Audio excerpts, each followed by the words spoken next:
आज मी बनवणार आहे शेंगदाण्याची चटणी. शेंगदाणे, वाळलं खोबरं, लसूण आणि तेल चांगले भाजून घ्यायचे.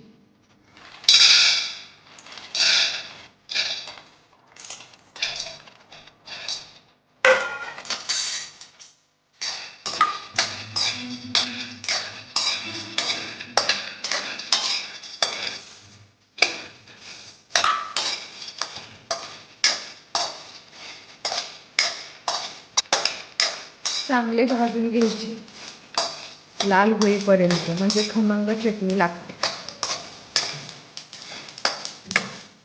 आवाज येईपर्यंत चांगले खमंग भाजत राहायचे, म्हणजे चव अधिकच छान लागते. खमंग भाजून घ्यायचे शेंगदाणे आणि खोबरं. काढून घ्यायचे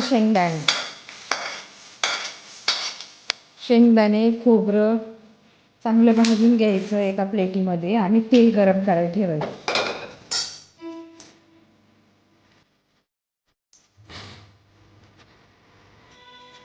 थोडंसं तेल गरम करायला ठेवायचं.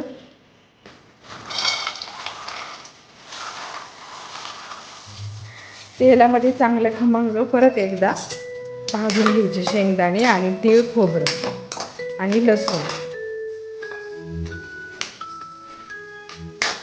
तुमच्या आवडीनुसार लसूण जेवढा टाकायचा आहे तेवढा तुम्ही टाकू शकता. मिक्सरच्या भांड्यामध्ये आता काढून घेऊया आपण.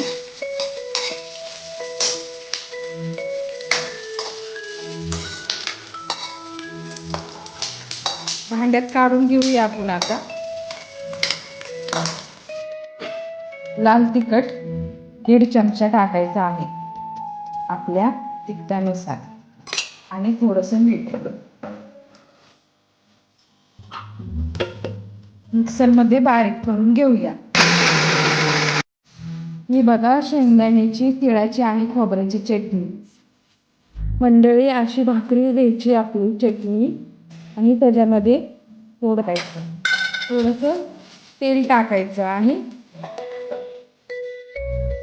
खायची. खूप सुंदर लागते तीळ, शेंगदाण्याची, खोबऱ्याची चटणी, हिवाळा स्पेशल. धन्यवाद मंडळी.